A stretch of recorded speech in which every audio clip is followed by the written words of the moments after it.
크리스티 주님의 식탁으로 초대해 주셔서 감사를 드립니다. 하나님, 육의 양식을 먹기 전에 우리의 영혼을 살리는 생명의 양식을 저들의 갈급한 심령으로 받아 겸손하게 먹길 원합니다. 성령님, 우리의 눈과 귀와 마음과 오감을 열어주셔서 생명의 말씀이 우리 안에 고스란히 들어오게 하여 주옵시고, 참으로 우리를 살릴 수 있는 주님의 생기만이 우리 안에 충만하게 가득 채워지게 하여 주옵소서. 생기가 들어올 때 우리를 죽이는 모든 악한 생각들이 밀려나가고 떠나가게 될 줄 믿습니다. 오직 주님만 우리 안에 가득하게 하여 주옵소서. 예수님 이름으로 기도하옵나이다. 아멘. 주님 이름으로 사랑하고 축복합니다. 어린이와 같은 순전한 마음으로 하나님을 사랑하시는 우리 왕춘교회 한 분 한 분에게 어린이날의 복, 예수님이 어린이들을 축복하시고 안수하셨던 복이 이 시간에 충만하시길 주님의 이름으로 다시 한번 소망합니다. 제비하면 여러분 친근한 새인가 아시죠? 비둘기도 우리 사람하고 가까이 있지만 제비는 정말 더 우리하고 친근합니다. 왜 제비가 이렇게 친근할까 생각을 해보면요, 흥부놀부 이야기에 제비가 나오죠. 제비는 이 박을, 복된 이 박을 물어주는 그 역할을 흥부에게 해주고 있습니다. 또 이제 그 제비가 우리에게 참 가까운 거는 뭐냐면은 우체부 마크가 제비입니다. 그래서 우체부 표시가 제비이죠. 그 제비라고 하는 게 예전에는요, 우리 어르신들은 기억하실지 모르겠는데 기차 이름이 비둘기호가 아니라 제비호가 있었다고 그래요. 빠르다고 하는 그런 뜻이 있습니다. 또 제비표 페인트가 있습니다. 저는 제비표 페인트를 선전하려고 한 건 아닙니다. 제비가 그렇게 많이 있는 거죠. 또 보면은 제비표 우유가 있더라고요. 제비표 우유가 있습니다. 그래서 우유가 이렇게 있고요. 또 우리가 뭐 잘 아는 것처럼 강남 같던 제비, 뭐 이런 것들을 잘 알고 있습니다. 그런데 이제 제비가 우리에게 참 친근한 이유는요, 제비가 우리가 살고 있는 집 처마 밑에 집을 짓고 살기 때문에 친근한 거죠. 제비. 우리가 살고 있는 처마 밑에. 그러니까 가까운 거죠. 어렸을 때 저도 제비 집을 많이 구경을 했고요. 또 이게 툇마루 있는 기둥을 타고 올라가가지고 그 제비 집안에 알을 몇 마리 낳는가 보기도 하고 그랬었습니다. 그런데 이제 이렇게 제비가 집을 짓고 사는데 혹시 우리 성도님들 제비한테 새 내주신 성도님들 계십니까? 제비한테 새 내주신 성도님들 계시면 제가 사진을 좀 찍으러 가겠습니다. 월세 얼마 받고 지금 내주시겠어요? 기상청에서는 이 제비를 봄의 지표라고 1923년도부터 지목을 했습니다. 그러니까 제비가 날아오면 봄이 시작됐다고 하는 거예요. 근데 지금은 이제 제비가 조금 늦게 온다 그래요. 그래서 이제 제비를 봄의 전령이라고도 이렇게 합니다. 강남 갔던 제비가 언제 돌아오나 하고 예전 어르신들은 많이 말씀하셨죠. 그래서 얘기하는 강남은요, 양쯔강 이하를 얘기합니다. 오늘날 동남아시아 그쪽을 얘기하는 거죠. 제비는 거의 한 5개월 가까이를 양쯔강 이남에 강남에서 지내다가 나머지 7개월을 우리나라 그리고 우리 집 처마에서 이렇게 보금자리를 꾸며놓고 그렇게 살고 있는 것이죠. 이제 가정의 달, 또 어린이 주일을 맞이해서 우리가 이제 제비를 이야기하는 이유는 하나님께서 제비한테 배우라는 것입니다. 이게 시편 84편 3절의 말씀이거든요. 자, 대체 제비한테 뭘 배우라는 건가? 같이 한번 읽어보실게요. 시편 84편 1절부터 5절까지 쭉 같이 읽겠습니다. 같이 읽어보실게요. 시작. 만군의 여호와여, 내 영혼이 여호와의 궁정을 사모하여 쇠약합니다. 내 마음과 육체가 살아계시는 하나님께 부르짖나이다. 나의 왕, 나의 하나님, 만군의 여호와여, 주의 제단에서 참새도 제 집을 얻고 새끼들 보금자리를 얻었나이다. 주의 집에 사는 자들은 복이 있나니 그들이 항상 주를 찬송하리이다. 주께 힘을 얻고 그 마음에 시온의 대로가 있는 자는 복이 있나이다. 어떤 사람이 복이 있다고요? 한번 따라해 주시겠어요? 주의 집에 사는 자. 왜 복이 있습니까? 그 이유는 뭐냐면 주께 힘을 얻기 때문인 것이죠. 그래서 그 마음에 시온의 대로가 열려버리는 거예요. 그래서 주의 집에 오늘 또 나오신 저와 여러분이 복이 있는 것입니다. 누구로부터 힘을 얻는다고요? 주께 힘을 얻는다는 거죠. 주께 받는 힘이 최고입니다. 자, 그러면서 시편 84편을 쓴 이 시인은요, 참새와 제비를 말하고 있어요. 참새가 어디다 집을 지었다고요? 주의 제단에. 이렇게 제물을 올리는 제단 아시죠? 제단에다가 집을 짓는데, 제비는요, 더 복된 이유가 뭐냐면은, 새끼둘 보금자리를 얻었다는 사실. 거기다가 새끼둘 보금자리를 얻었기 때문에 복되고, 그게 너무너무 복되고 아름답다는 사실을 이야기해 주고 있는 것이죠. 제비가 언제부터 우리 인간이 사는 집에 처마에 집을 짓고 살게 됐을까? 그건 정확하게 알 수는 없습니다. 그런데 이제 생각해 보면은 제비가 정말 지혜로운 것 같아요. 왜 지혜롭냐면요. 인간이 사는 처마 밑이 가장 안전해요. 만약 여러분 집 뒤 안에 제비가 집을 지었다고 해보세요. 보금자리를 지었다고 해보세요. 그러면 뭐가 공격하겠습니까? 쥐들이 공격하겠죠. 또 우리 집에 키우는 개가 또 심심하다고 막 이것저것 하겠죠. 뱀이 또 와서 먹을 수도 있겠죠. 그럼 만약에 우리 집 앞마당에 있는 감나무에다가 둥지를 틀었다. 그럼 어떻겠습니까? 안전한가요? 거기도 그렇게 안전하지는 않아요. 왜냐하면 매가 하늘 나르면서 호시탐탐 노리고 있기 때문이죠.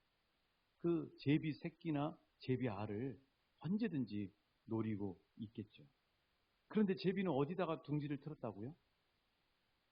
여러분 집 어디에 제비가 둥지를 틀었습니까? 처마 밑에 틀었어요. 사진 한번 보여드릴게요. 처마 밑에.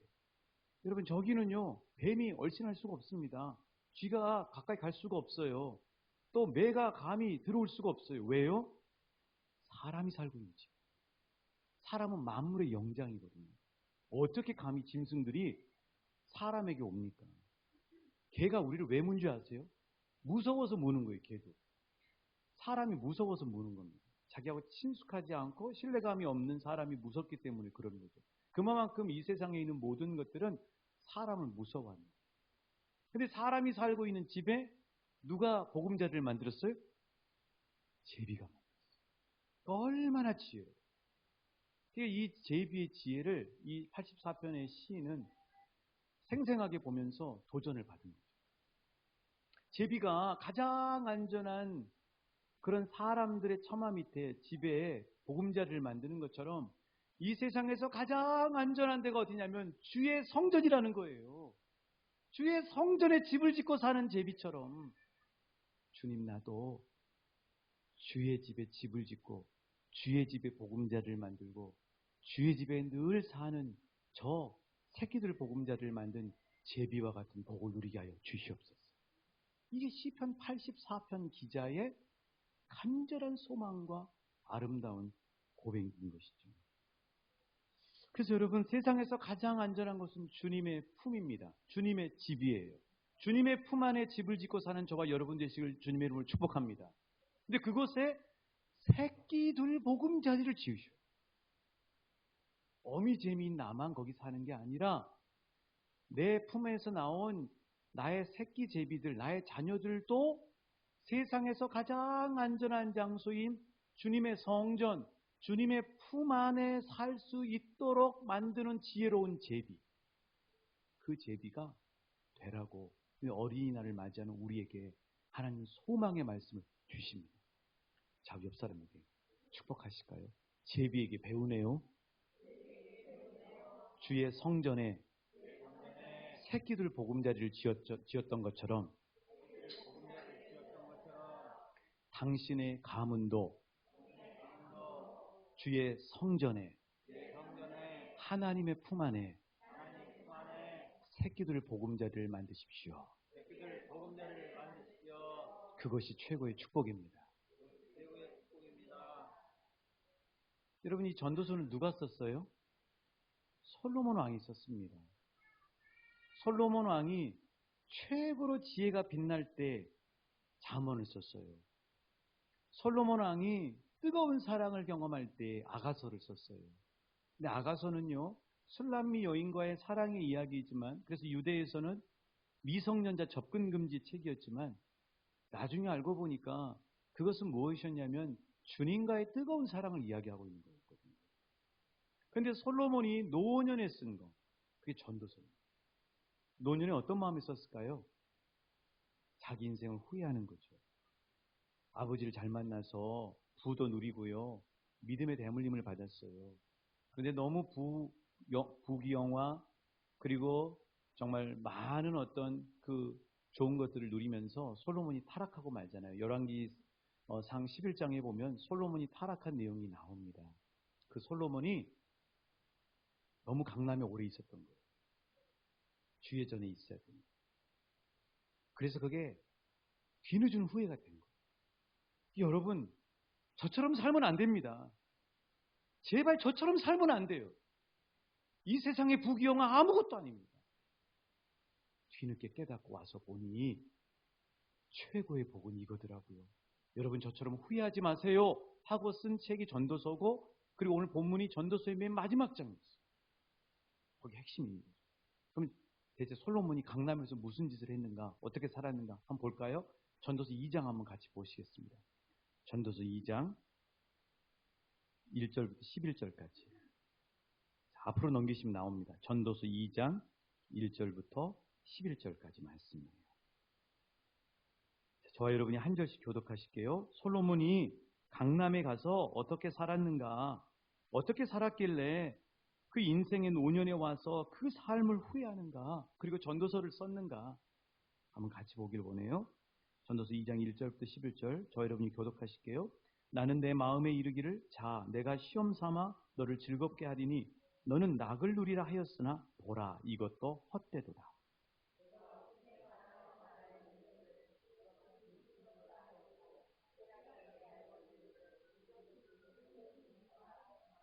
내가 내 마음으로 깊이 생각하기를 내가 어떻게 하여야 내 마음을 지혜로 다스리면서 술로 내 육신을 즐겁게 할까? 또 내가 어떻게 하여야 천하의 인생들이 그들의 인생을 살아가는 동안 어떤 것이 선한 일인지 알아볼 때까지 내 어리석음을 꼭 붙잡아 둘까 하여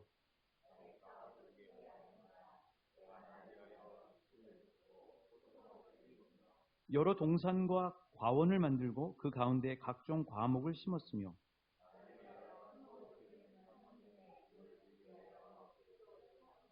남녀노비들을 사기도 하였고 나를 위하여 집에서 종들을 낳기도 하였으며 나보다 먼저 예루살렘에 있던 모든 자들보다도 내가 소와 양떼의 소유를 더 많이 가졌으며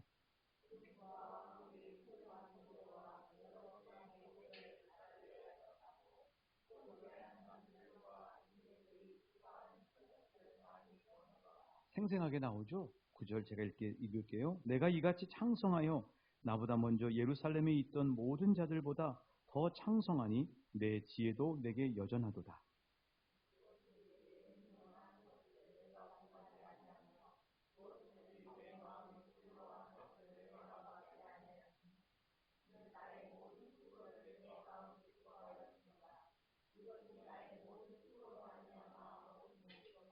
자, 11절은 중요해요. 같이 읽으실게요. 시작. 그 후에 내가 생각해 본즉 내 손으로 한 모든 일과 내가 수고한 모든 것이 다 헛되어 바람을 잡는 것이며 해 아래에서 무익한 것이고. 지금도 이 삶을 많은 사람들이 다 살고 있는 거죠. 사업을 크게 하고 자기가 가지고 있는 포도원을 넓게 넓게 만들고 그리고 처첩도 많이 두고 이 솔로몬이 후회하고 있는 삶을 계속 사는 거예요. 근데 안타까운 건 뭐냐면 인생은 한 번밖에 못 산다. 그리고 한 번 지나면 돌릴 수가 없어. 그러니까 솔로몬은 뭐라고 이야기했냐면 이렇게 오늘 말씀 전도서 12장 1절에서 이야기한 거죠. 우리 같이 한번 따라해 주시겠어요? 너는 청년의 때에 너의 창조주를 기억하라. 젊을 때일수록 일찍 이 원리, 이 하나님의 진리를 기억하라는 거예요. 그게 복이다. 살아보니까. 여러분 솔로몬의 그 안타까운 후회가 절절하게 느껴지시나요? 너는 청년의 때에 너의 창조주를 기억하라. 그리고 그 뒤에 보면 곧 곤고한 날이 이른다고 했어요. 곤고한 날. 그 곤고한 날이 어떤지를 5절에서 생생하게 말씀하고 있죠. 오늘 본문 12장 5절 보실까요? 끝에 보시면 이는 사람이 자기의 영원한 집으로 돌아간다는 거예요. 그런데 조문객들이 거리로 왕래하게 된다는 거예요. 그 조문객은 누구를 위한 조문객일까요? 나를 위한 조문객입니다. 내가 죽었는데 내 장례식장에 조문객이 오는 날이 곤고한 날이라는 거예요. 그 날이 온다는 겁니다. 자, 우리 8절 한번 또 읽어보실까요? 7절. 7절이죠. 시작. 흙은 여전히 땅으로 돌아가고 술 주신 하나님께로 돌아가기 전에 기억. 하나님 앞에 돌아간다는 거예요. 사람들은요, 100m 달리기 인생을 살고 있는데요, 90m까지만 봐요. 90m까지만 보니까 그냥 거기서 막 달립니다. 그런데 10m만 더 가면 100m의 결승선이 있는데 거기 누가 있냐면요, 심판이 있어요. 그 심판이 딱 이렇게 줄을 들고 있다. 10m를 더 봐야 돼요. 90m까지 보는 사람은 예수를 못 본 사람이에요. 10m를 더 보면 거기에 심판자이시고 우리를 기다리시고 계신 예수님이 기다리시고 계십니다. 그러니까 100m를 90m까지밖에 못 보면 예수를 믿어도 죽음이 두려워요. 왜냐하면 예수를 못 보니까. 죽음은 끝이라고 생각하니까. 죽음은 벽이라고 생각하니까. 그런데 10m를 더 보면, 오늘 이 시간에 성령님께서 저와 여러분에게 인생을 90m까지만 봤는데 10m를 더 볼 수 있도록 열어주시길 축복합니다. 10m를 더 보면 예수님이 기다리시고 있어요. 그러면 예수님이 기다리시고 계시면 여러분 얼마나 좋아요. 그러니까 죽음이 두려움이 아니죠. 끝이 아니죠.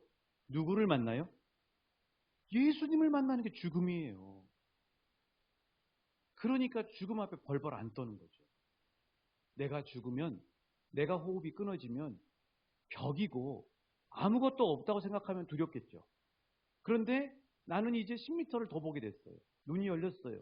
예수님이 기다리시고 계신 걸 알았어요. 내가 호흡이 끊어지면 이제는 내 육신을 힘들게 했던 모든 암덩어리, 모든 질병, 욱신욱신 쑤시게 했던 모든 것들이 다 떠나가고 이제는 이 육신을 흙으로 보내고 7절 말씀은 흙으로 보내고 나의 영은 영광의 주님을 만나는 거예요. 그러니까 죽음이 기쁨이 되는 거죠. 죽음이 소망이 되는 거죠. 죽음이 평안함이 되는 거죠. 그러니까 그런 사람은 죽음이 벽이 아니고 새로운 문으로 보이는 거예요. 어떤 문이요? 영원한 생명의 문. 그런 은혜가 저와 여러분에게 있으시길 주님으로 축복합니다.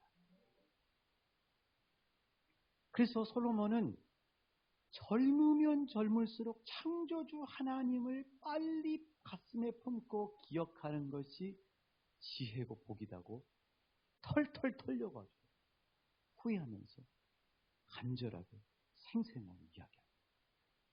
이 솔로몬의 심정이 사랑하는 우리의 자녀들에게 오늘 이 시대 90m까지만 보고 인생을 살아가고 있는 모든 이들에게 성령님께서 그대로 역사해 주시길 주님의 마음으로 축복합니다. 엊그저께 4월 27일 날 안타까운 이 뉴스가 하나 있었어요. 이 전라남도 순천에 그 골프장이 있는데 우리하고는 좀 약간 거리가 있지만 골프 치는 분들이 있잖아요. 그런데 아침 8시 51분에 이 순천 소방서 119 신고가 들어온 겁니다. 그래서 소방관들이 출동을 해보니까 52살인 한 여인이 그 골프장에 가면요, 재밌게 하려고 이 해저드라고 그래요. 해저드. 저도 뭐 골프를 안 쳐서 모르는데 해저드 웅덩이가 있습니다. 이 웅덩이가요 깊더라고요. 보통 2m에서 3m. 웅덩이에 빠져서 죽은 거예요. 경찰들이 수사를 해볼 거 아닙니까? 왜 이 여인이 아침에 그 시간에 골프를 치다가 그 웅덩이에 빠지게 됐는가 했더니요, 고작 그 골프공 하나 주워요. 치다가 골프가 제대로 안 나갔나 보죠, 공이. 그래가지고 해저드 있는 데가 딱 걸려 있었나 봐요. 그 공을 짚다가 미끄러졌는지 어떻게 됐는지 바로 30m에 자기하고 같이 골프 치던 사람들이 있었는데 혼자 빠져 죽은 겁니다. 너무 안타깝지 않아요? 이제 쉬운 뚫인데. 골프공이 대체 얼마인가 제가 찾아봤어요. 1달러예요, 1달러. 1,000원밖에 안 된다. 너무 안타깝게도 그 여인은 대체 그 골프공이 뭐길래 그 1,000원밖에 안 되는 골프공과 자신의 소중한 생명을 바꿔버리는 상황이 돼버린 거예요. 근데 골프 경기를 하다 보면 이런 일이 많대요. 이 사건만 있은 게 아니라 그 전에도 찾아보니까 골프공 줍다가 해저드 물웅덩이에 빠져가지고 익사돼서 죽은 사람이 한두 명이에요. 경기하다 보면 그래요. 그런데 여러분, 인생이라고 하는 경기를 하다 보면 그런다니까요. 인생이라고 하는 경기를 하다 보면은 1,000원도 안 되는 그 골프공 하나에 자기 인생과 자기의 소중한 하루 일상을 다 거기다가 소진하고 맞바꾸는 어리석은 삶을 우리들이 살고 있어요. 그 몇 분 안 되는 거 가지고 그게 전부인 것처럼 싸워요, 상대방하고. 몇 푼 안 되는 거 가지고. 자기는 좋은 거 입으면서. 지나놓고 보면 아무것도 아닌 일 가지고 소중한 하루 전체를 망쳐버려요. 아무것도 아닌데 그거. 사랑하는 여러분, 아무것도 아닌 거 털어버리실 수 있기를 축복합니다. 우리에게 하루는 다시 돌아오지 않아요. 그 하루를 아무것도 아닌 거 가지고 왜 하루를 전부를 망치냐고. 참 이런 인생을 우리가 많이 사는 경향이 많아요. 우리의 생명에 비하면 아무것도 아닌 것들 가지고 골프공처럼 여기고 인생 전부를 사망의 웅덩이에 던지는 경우가 너무 많아요. 그래서 솔로몬은 너의 창조주를 기억하라. 그것도 젊은 날. 이런 면에서 보면 아무것도 아닌 인생 골프 경기에서 아무것도 아닌 것에 우리의 생명을 거는 그런 어리석은 우리들의 모습 속에서 우리는 아론 렐스톤이라고 하는 사람에게 배워요. 이 사람이 그 실화가 영화로 만들어졌어요. 2010년도에 127시간이라는 영화로 만들어졌거든요. 영화 포스터가 이래요. 이 사람이 실제 모습입니다. 이제 저 사건이 있고 난 다음에 실제 모습이에요. 그 다음 한번 보여주세요. 저거는 배우고요. 저 사람 뭐가 다릅니까? 어디가 좀 장애가 있으세요? 어느 쪽이요? 오른손이죠. 미국의 유타주라고 하는 주가 있는데 그 주에 이 블루존 캐년이라고, 이 캐년이란 말은 아주 그 지형이 협곡이 이렇게 대단해가지고 멋있는 그 미국의 그 협곡들 있잖아요. 거기 혼자 등반을 한 겁니다. 등반을 하다가 바위를 타다가 오른손이 끼어버려요.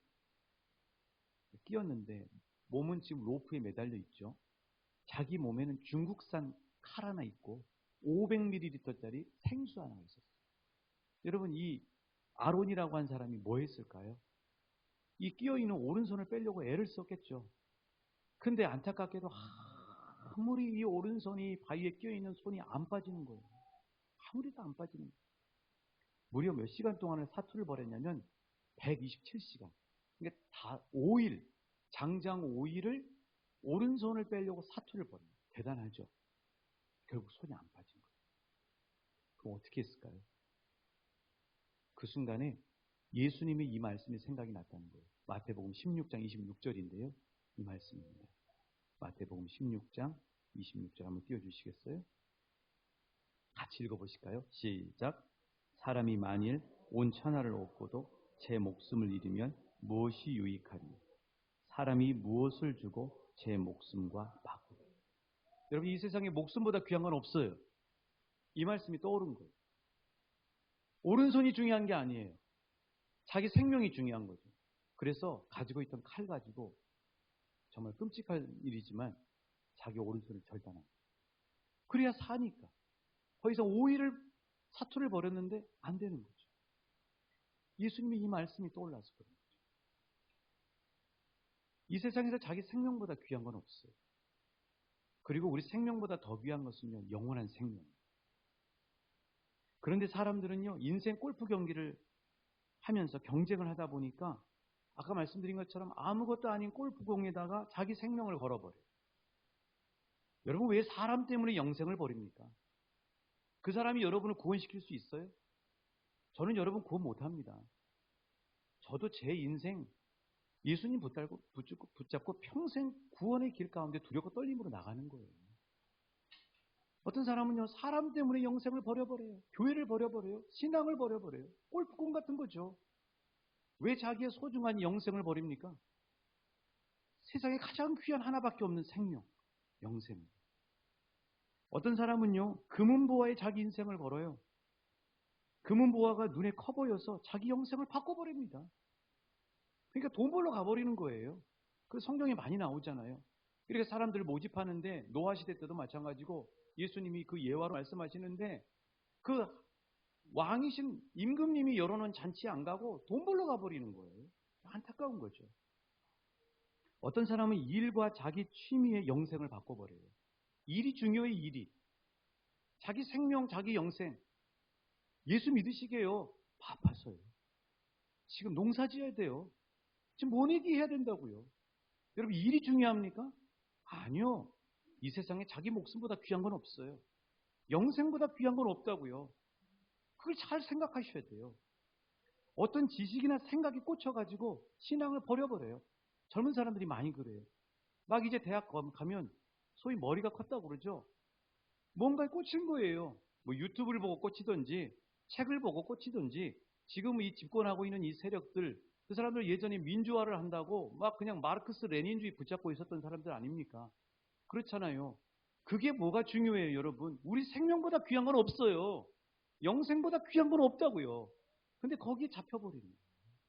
컴퓨터 게임에 잡히고 사람들이 저를 포함해서 참 어리석어요. 쾌락과 일시적인 자유에 걸려들어 버려요. 그래서 자기 영생을 버려버리는 거예요. 너무 이런 사람들이 많은 거예요. 교회에도 많아요. 그 사람 때문에 시험 드는 사람 어리석은 거예요. 그 사람이 자기 구원해 주지도 못하잖아요. 그러니까 저 사람 때문에 나 교회 안 나간다는 얘기 하시면 안 돼요, 여러분. 그럼 어리석은 짓이에요. 예수님 때문에 나 교회 안 나간다 그렇게 하셔야 돼요. 왜냐면 예수님은 우리를 영생까지 책임지시는 분이에요. 근데 예수님 때문에 시험 드는 사람은 아무도 없거든요. 그래서 사람 보고 예수 믿지 마시고요. 예수님 바라보고 믿으시기를 축복합니다. 목회자 바라보시고 믿으시면 안 돼요, 여러분. 예수님 바라보시고 믿으셔야 돼요. 그게 본질이에요. 골프공에 넘어가시면 안 됩니다. 이 세상에서 생명보다 영생보다 귀한 것은 없다는 사실을 분별해요. 그리고 중요한 선택의 순간에서는 아론처럼 잘라버려요. 왜냐하면 생명이 귀하니까. 그래서 이 부귀, 영화, 쾌락, 교만한 지식의 웅덩이, 해저드에 빠져 죽을 뻔했다가 허우적대고 겨우 살아나온 솔로몬 왕이 누굴 기억해야 된다고 말씀하고 있어요? 전도서 12장 1절이죠. 우리 가슴에 새기길 원해요. 함께 우리 읽으실까요? 시작. 너는 청년의 때 기억하라.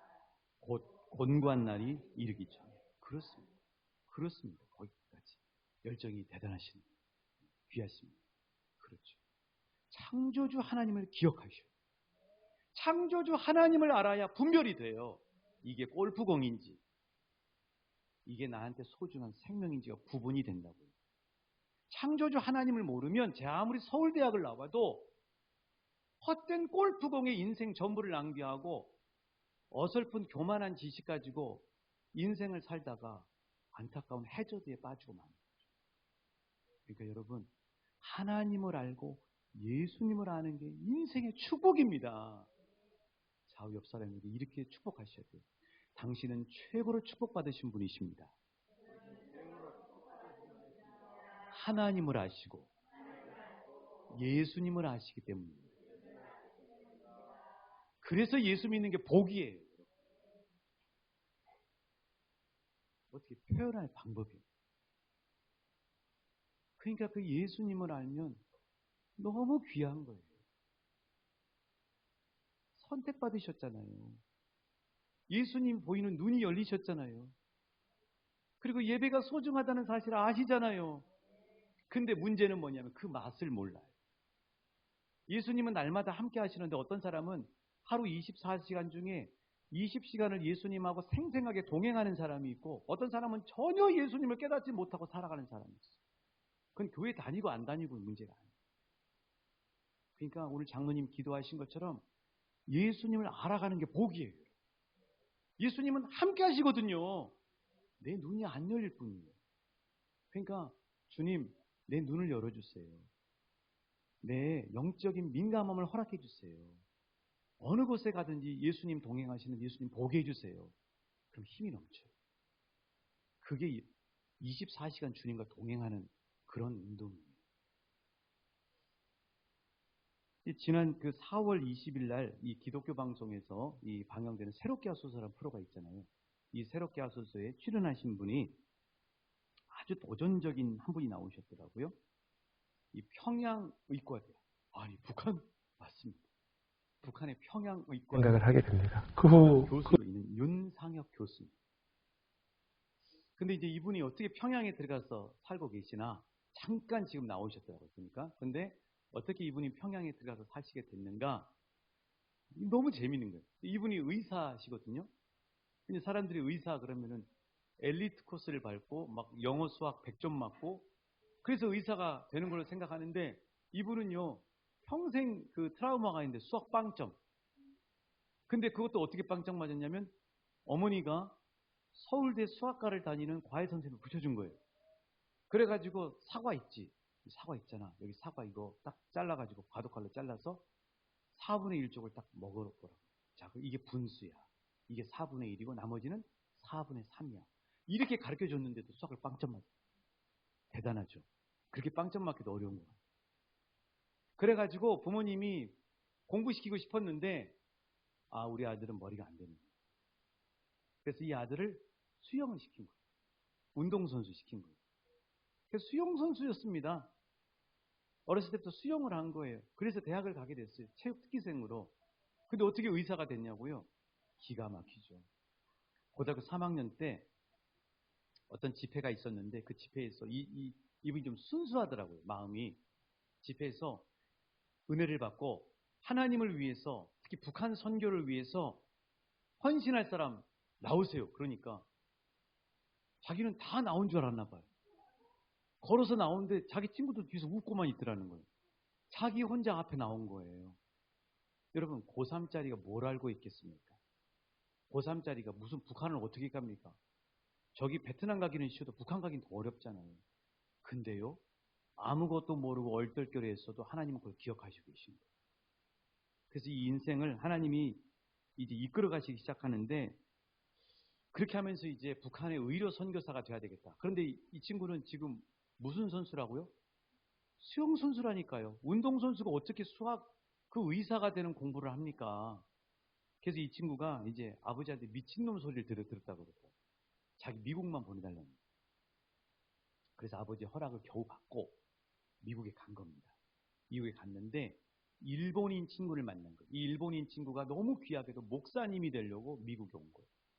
그래서 미국의 삼류대학인데 이 삼류대학에 이 토플 점수가 500점이 돼야 미국은 이제 그 공부를 할 수가 있는데 500점 다 안 됐다는 거예요. 그런데 그 친구 따라서 강남 갔다가 제비처럼 강남 갔다가 가만히 앉아서 친구 기다리고 있다가 저기 문이 좀 열려 있어.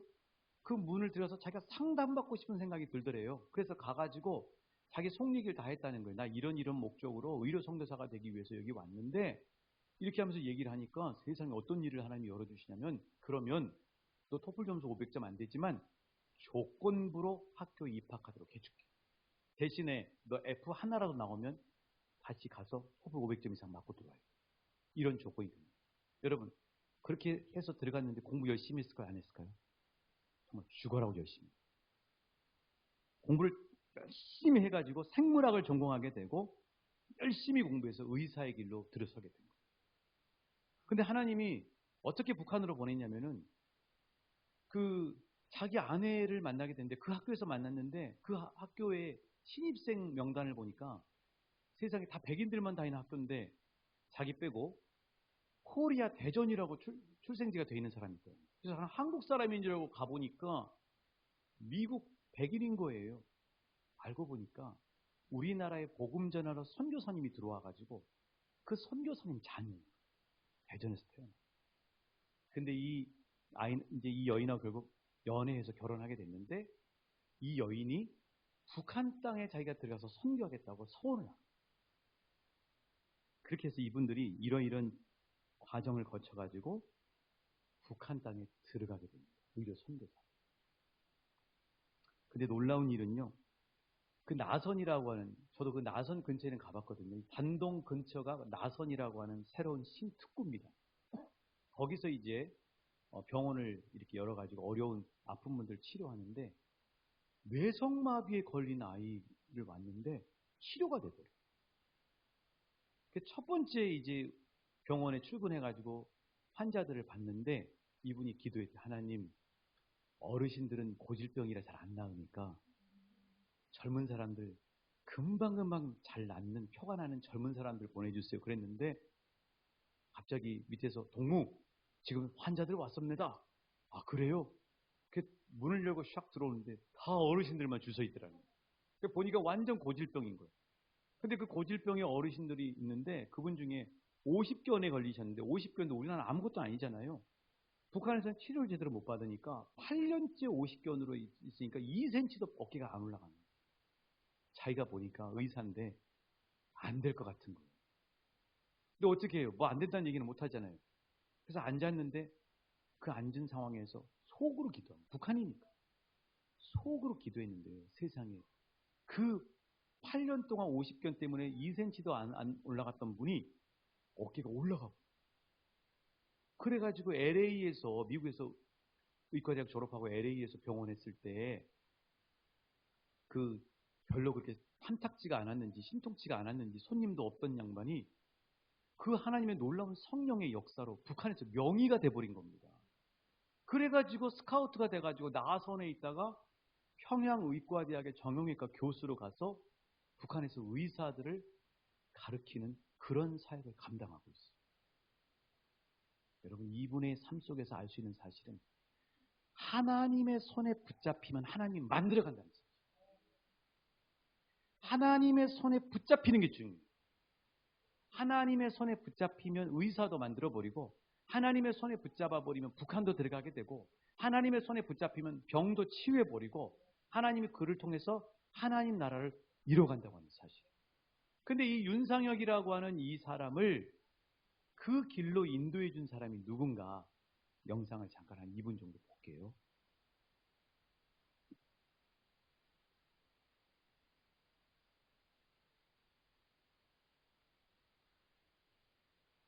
그 사랑을 많이 베풀어 주셨던 어머님 건강은 어떻게 되셨어요? 예, 그리고 이제 제가 대학을 입학을 했는데요. 네. 어머니는 안타깝게 예. 제 대학 입학한 해 여름에 돌아가세요. 마지막 저희 어머니하고 저하고 돌아가시는 그 주에 예. 기도원에 갔어요. 어머니가 때를 아셨는지 예. 같이 기도원에 가자고 그러시더라고요. 예. 그래서 기도원에 가서 참 그 어머니하고 달콤한 시간을 많이 가졌던 것 같아요. 네. 잘 걷지도 못하셨거든요. 예. 마지막에는. 예. 근데 이제 성전까지 좀 거리가 되니까 저 어머니가 너무 힘들어 하시는 거예요. 그래서 어머니 부축하고 엄마 그래도 예수님은 십자가를 지시고 그 언덕도 가셨는데 우리 저기 성전까지 같이 가자고 하고 성전에 가서 예배 드리실 때 뒤에 이렇게 누워 계시고 제 옆에 누워 계시고 그렇게 마지막 주를 어머니하고 보냈어요. 그리고 이제 어머니가 그해 여름에 돌아가시고 예, 참 주님 앞에 많이 울었고요. 예. 그런데 그 제가 어머니께 받았던 사랑 그리고 어머니께 받기로 추구했던 그 사랑을 저는 그때부터 하나님께 사랑을 받기 시작한 것 같아요. 더 확고하게 내가 고등학교 3학년 때 주님 앞에 약속했던 사역자의 삶 주님 앞에 살겠다고 더 서원하게 됐고 그 어머님께서 저를 이렇게 늘 교회에 데리고 가시고 예수님을 알게 하는 길로 저를 인도해 주셨던 어머니를 뵐 때까지 제가 주님과 약속한 약속을 꼭 지켜야 되겠다라는 그런 고백을 하는 시기가 또 그런 시기였던 것 같습니다. 근데 어머니 자, 이 윤상혁이라고 하는 아들을 하나님 손까지 이끄신 분이 누구라고 얘기하고 있어요? 어머니죠. 어머니. 그런 거죠. 결국 이제 어머니의 기도, 어머니의 눈물, 어머니의 신앙이 이런 정말 어찌 보면 도저히 될 수 없는 그런 인생을 하나님이 멋지게 붙잡아서 사용하시는 거예요. 이게 참 우리가 중요한 것 같아요. 우리가 설교 모두에서 제비에게 배워야 할 것을 말씀드렸습니다. 이 제비는 주의 제단에 새끼들 보금자리를 만들어준 어미제비였다는 거죠. 주의 제단. 우리 자식 사랑하면 둘째 가라하면 서러워하는 우리 많은 한국의 부모님들, 우리 그리스도인 부모님들까지도 안타깝게도 어디다 새끼들 보금자리를 만들길 열망하면서 직장을 다니고 온 정성을 쏟고 기도하고 있나요? 굳이 제가 말씀드리지 않아도 우리가 잘 알 수 있을 것 같아요. 시대가 이미 변하고 소위 명문대 졸업생이 되어도 실업자 신세를 면치 못하고 있는데도 여전히 우리는 구시대적인 생각에서 사로잡혀서 명문대병에 벗어나지를 못하고 있는 우리의 모습이 아닌가 하는 생각이 들어요. 뭐 어디에다가 우리의 재단을, 우리의 보금자리, 새끼들 보금자리를 만들어야 될까요? 하나님 품 안인 거죠.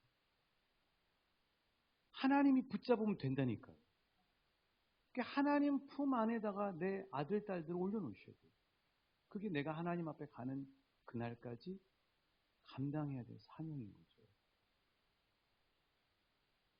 사람이 사는 집이 가장 안전하다는 사실을 아는 제비가 하나하나 물어다가 새끼들 보금자리를 만드는 것처럼 우리는 우리 자녀들을 이 세상에서 가장 신뢰하고 안전한 하나님의 품 안이라고 하는 처마 밑에 보금자리를 만들기 위해서 기도와 눈물과 믿음의 본이 되는 땀을 계속 흘리시는 저와 여러분 되셔야 할 줄 믿습니다. 그러면은 우리 자녀들은 하나님 품 안에서 온 우주보다 더 크신 하나님의 사랑을 받고 자라게 됩니다. 그리고 하나님의 손 안에서 길러지면서 이 세상의 하늘을 나는 날개가 자라서 멋지게 쓰임받는 우리 자녀들이 될 수 있는 것이죠. 올해 하나님이 우리 교회에 믿음의 3대를 이루라고 하는 표어를 주셨어요. 근데 이 표어를 바꾸면요, 오늘 설교 제목과 같습니다. 강남 갔던 새끼제비야, 이제는 돌아와라. 이 말씀 붙들고 우리 함께 기도하시게요. 찬양하시겠습니다.